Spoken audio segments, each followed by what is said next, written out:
Botad marketing yard શરૂ થયા બાદ ખેડૂતો પોતાની જણસી લઈને બોટાદ માર્કેટિંગ યાર્ડમાં આવી રહ્યા છે। આ યાર્ડ કપાસની આવક માટે ખૂબ જ જાણીતું છે અને પ્રચલિત છે, ત્યારે દિવસે ને દિવસે કપાસની આવકમાં નોંધપાત્ર વધારો નોંધાઈ રહ્યો છે। આજે યાર્ડમાં કપાસની કુલ 7,815 મણ આવક નોંધાઈ હતી। આજે કપાસની આવકમાં સામાન્ય વધારો નોંધાયો હતો। ખેડૂતોને કપાસનો ભાવ મણદીઠ 1,501 થી લઈ 1,640 રૂપિયા સુધીનો ભાવ મળ્યો હતો। યાર્ડમાં મગફળીની સામાન્ય આવક રહી છે। આજે યાર્ડમાં 3 ક્વિન્ટલ આવક નોંધાઈ હતી, જેનો ખેડૂતોને 705 થી લઈ 975 રૂપિયા સુધીનો ભાવ મળ્યો હતો।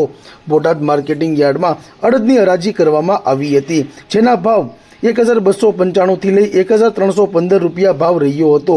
છેલ્લા 2 દિવસમાં અડદના ભાવમાં 10 રૂપિયા જેટલો ઘટાડો નોંધાયો છે। અડદની કુલ 2 ક્વિન્ટલ આવક નોંધાઈ હતી। બોટાદ માર્કેટિંગ યાર્ડમાં લોકવન ઘઉંની હરાજી પણ કરવામાં આવી હતી। લોકવન ઘઉંનો ભાવ 480 રૂપિયાથી લઈ 534 રૂપિયા સુધીનો ભાવ બોલાયો હતો। માર્કેટિંગ યાર્ડમાં 950 ક્વિન્ટલ ઘઉંની આવક નોંધાઈ હતી। બોટાદ યાર્ડમાં સફેદ તલ અને કાળા તલની હરાજી કરવામાં આવી હતી। સફેદ તલનો ભાવ 1,200 થી લઈ 1,970 રૂપિયા સુધી નોંધાયો હતો। આજરોજ સફેદ તલની કુલ 1,643 ક્વિન્ટલ આવક નોંધાઈ હતી। કાળા તલનો ભાવ રૂપિયા 2,650 થી લઈ 3,350 રૂપિયા ભાવ રહ્યો હતો। કાળા તલની કુલ 102 ક્વિન્ટલ આવક નોંધાઈ હતી। માર્કેટિંગ યાર્ડમાં જીરુની 49 ક્વિન્ટલ આવક નોંધાઈ હતી, જેનો નીચો ભાવ 2,275 તથા સૌથી ઊંચો ભાવ 4,011 રૂપિયા નોંધાયો હતો। આજે ચણાની કુલ 91 ક્વિન્ટલ આવક નોંધાઈ હતી। ખેડૂતોને ચણાનો ભાવ 1,066 થી લઈ 1,082 રૂપિયા સુધીનો ભાવ બોલાયો હતો।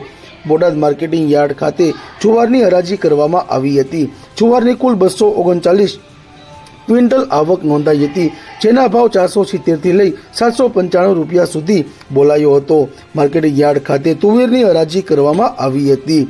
તુવેરની કુલ 20 ક્વિન્ટલ આવક નોંધાઈ હતી, જેનો ભાવ 500 થી લઈ 1,255 પ્રતિ મણ ભાવ બોલાયો હતો। બોટાદ માર્કેટિંગ યાર્ડ ખાતે ધાણાની હરાજી કરવામાં આવી હતી। ધાણાના કુલ 2 ક્વિન્ટલ આવક નોંધાઈ હતી, જેના ભાવ પ્રતિ મણ રૂપિયા 600 થી લઈ 1,000 સુધી બોલાયા હતા। બોટાદ માર્કેટિંગ યાર્ડ ખાતે રાઈની હરાજી કરવામાં આવી હતી। રાઈના કુલ 7 ક્વિન્ટલ આવક નોંધાઈ હતી। રાઈના ભાવ પ્રતિ મણ દીઠ રૂપિયા 1,045 થી લઈ 1,195 રૂપિયા સુધી બોલાયા હતા। બોટાદ માર્કેટિંગ યાર્ડ ખાતે માત્ર બોટાદ જ નહીં, પરંતુ અમરેલી, અમદાવાદ, સુરેન્દ્રનગર, ભાવનગરના છેવાડાના ગ્રામ્ય વિસ્તારના ખેડૂતો પણ પોતાની વિવિધ જણસી વેચવા માટે આજે બોટાદ માર્કેટિંગ યાર્ડ ખાતે આવી પહોંચ્યા હતા।